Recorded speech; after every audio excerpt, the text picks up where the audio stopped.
Hola, buenas tardes. Mi nombre es Cristian Arturo Negrón García, estudiante de la licenciatura en Derecho por la Universidad Virtual del Estado de Guanajuato. Actualmente curso el módulo de Derecho Procesal Penal impartido por el licenciado Luis Martín Mendoza Ramírez. Mi número de matrícula es el 23012790. Hoy es el día 13 de junio de 2026 y el reto que hoy vamos a llevar a cabo es el número 1, que lleva por nombre ¿cuáles fueron los antecedentes latinoamericanos de la reforma constitucional mexicana? Ahora bien, este reto se hace tomando en cuenta y como base la lectura del autor Máximo Langer, titulada La revolución en el proceso penal latinoamericano, la difusión de ideas legales desde la periferia. El texto puntualmente analiza cómo distintos países latinoamericanos impulsaron cambios profundos en sus sistemas de justicia y cómo es que estas reformas influyeron posteriormente en México. Ahora, especialmente en la reforma constitucional del 2008, en la cual se incrementó el sistema penal y se implementa el sistema penal acusatorio. Ahora, este autor se refiere cuando afirma que las reformas en materia de justicia penal se difundieron desde la periferia. Máximo afirma que las reformas penales se difunden y hacen referencia a un fenómeno muy importante dentro del ámbito jurídico latinoamericano. Tradicionalmente, las grandes reformas legales y jurídicas provenían de países considerados centrales o, en este caso, dominantes, tal cuales son Estados Unidos, Francia, Alemania, inclusive Inglaterra, o posteriormente eran limitadas y adaptadas por países latinoamericanos. En América Latina, generalmente recibía una influencia jurídica externa. Sin embargo, el autor nos explica que en las reformas procesales en el sistema penal ocurría algo distinto, ya que varios países de Latinoamérica comenzaban a desarrollar sus propias reformas de manera interna, para posteriormente estas ideas se expandieran hacia otros países de la región. Por ello, utiliza el término periferia, porque históricamente América Latina ha sido considerada periférica respecto a los grandes centros de producción jurídica mundial.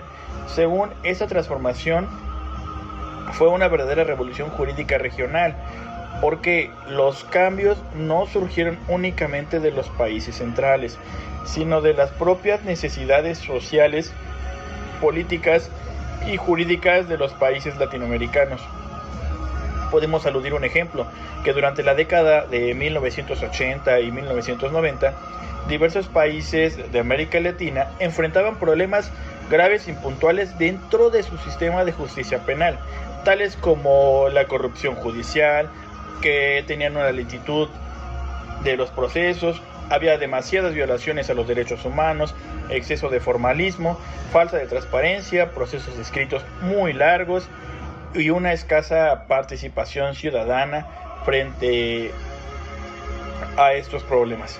Comenzaron a impulsarse reformas orientadas a modernizar los sistemas de justicia penal y fortalecer entonces al respecto los derechos fundamentales. Esto empezó en países como Chile, Costa Rica, Guatemala, Argentina, Colombia, que fueron ellos pioneros en implementar sistemas acusatorios y de manera oral.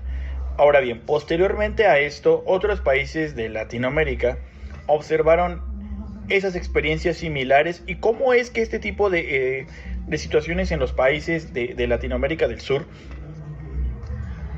empezaban a hacer adaptaciones y construir conforme a las necesidades que su mismo país tenía. Entonces, esto nos lleva a que se crea una red regional en donde académicos, jueces, fiscalistas, abogados y especialistas en la materia penal compartían conocimientos y promovían nuevas formas de entender la justicia penal. ¿Para qué? Para que esto nos llevara a tener un mejor sistema, que esto nos llevara a tener una idea más profunda de cómo es que el sistema penal se tenía que desarrollar. Ahora, gracias a estas ideas ya reformadas, comenzaron a circular rápidamente entre países latinoamericanos y se generó una influencia mutua, es decir, México, quien formó parte de este movimiento en la región, tomó como referencia muchas de esas experiencias dentro de Latinoamérica y entonces impulsó en su momento una reforma constitucional que fue en el año 2008, que distingue a los códigos inquisitivos del viejo sistema penal a los códigos acusatorios del nuevo sistema penal mexicano. Muchos países hablamos de que representan dos formas completamente distintas de organizar el proceso penal. ¿A qué nos decimos con esto? El sistema inquisitivo fue un modelo predominante en muchos países, aquí en Latinoamérica, durante muchos años. Ese sistema tiene origen en modelos europeos de la antigüedad y se caracteriza principalmente porque el juez concentra gran parte del poder dentro del proceso penal. En el modelo inquisitivo, el juez no solamente resolvía el conflicto, sino que también era quien investigaba los hechos y valoraba las pruebas, lo cual generaba problema de imparcialidad en el hecho. Ahora, además, los procedimientos eran escritos y extremadamente burocráticos. ¿A qué me refiero con eso? De que se relacionaban y tenían una sola énfasis en una sola persona o en quien residía con mayor poder.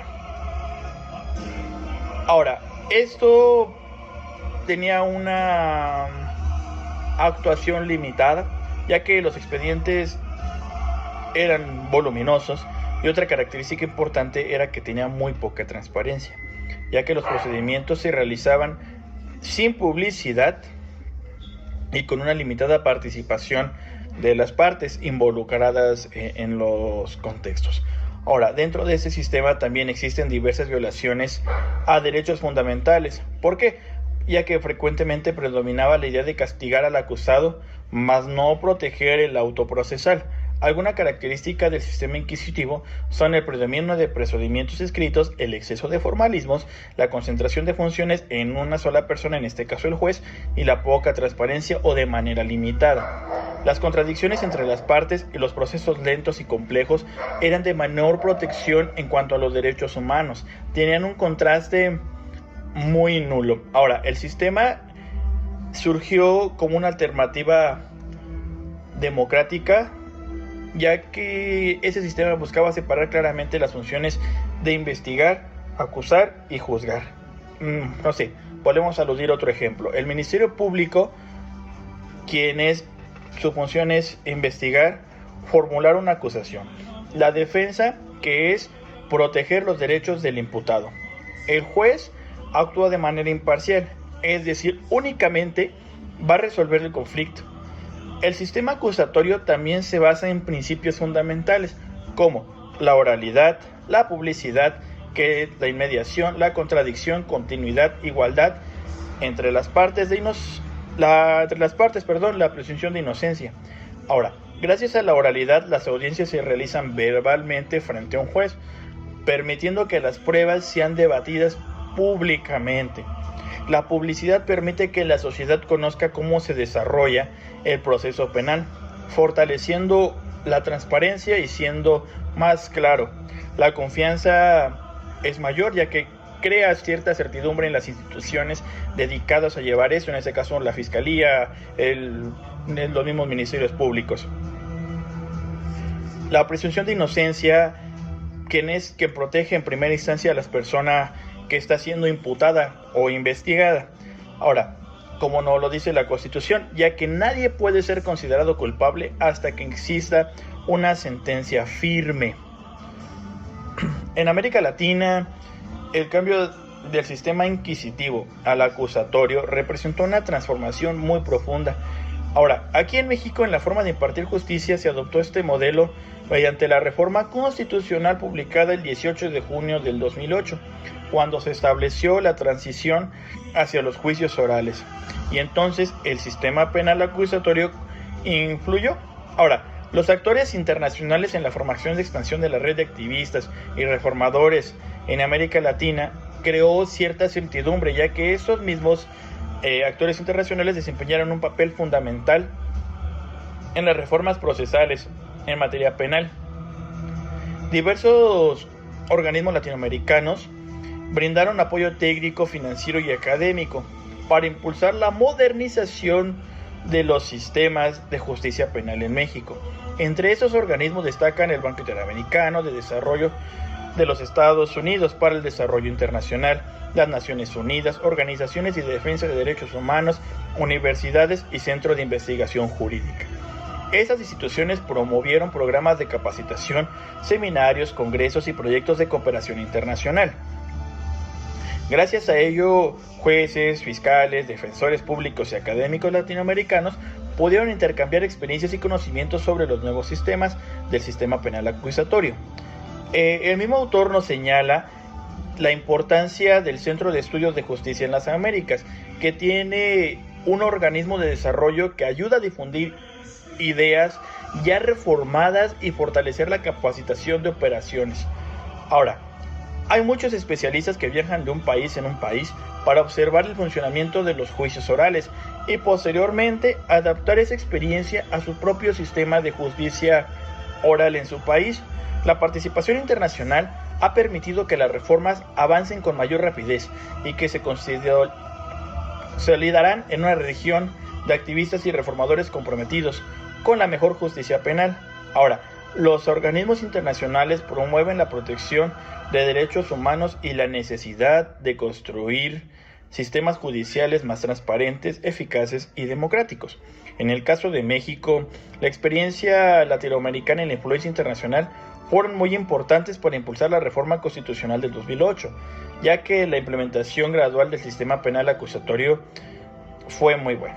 En conclusión, el texto de Máximo Lager tiene una relación muy importante con la reforma constitucional mexicana en materia de seguridad pública y de justicia penal, ya que permite comprender que México no realizó una transformación de manera aislada, sino que la reforma del 2008 fue un resultado de un movimiento regional latinoamericano que busca modernizar los sistemas de justicia penal y fortalecer el respeto a los derechos humanos. México retomó muchas ideas provenientes de otros países de Latinoamérica, especialmente en la relación con la oralidad, la transparencia judicial, la presunción de inocencia y, ¿por qué no?, la separación de funciones entre autoridades encargadas de investigar y otras que se encarguen plenamente de la acusación. Ahora, considero que esta reforma representa un cambio histórico para el sistema de justicia mexicana, ya que permite abandonar prácticas definitivamente feas que durante muchos años se generan en problemas de corrupción y violaciones a los derechos fundamentales. Aún así, también considero que todavía existen retos importantes para lograr un funcionamiento adecuado en el sistema penal acusatorio, como la capacitación constante de jueces, de los fiscales, que la policía tenga una clara intervención y de la defensa adecuada, sea privada o sea pública, así como también fortalecer las instituciones de procuración e impartición de justicia. Asimismo, es necesario seguir promoviendo una cultura de legalidad y respeto a los derechos humanos dentro del proceso penal. La lectura de Máximo demuestra que las reformas procesales en materia penal en América Latina constituyen un movimiento jurídico regional realmente importante, cuya influencia llega a México y contribuye a la creación del actual sistema penal acusatorio y oral. En fin, seguimos. Muchas gracias.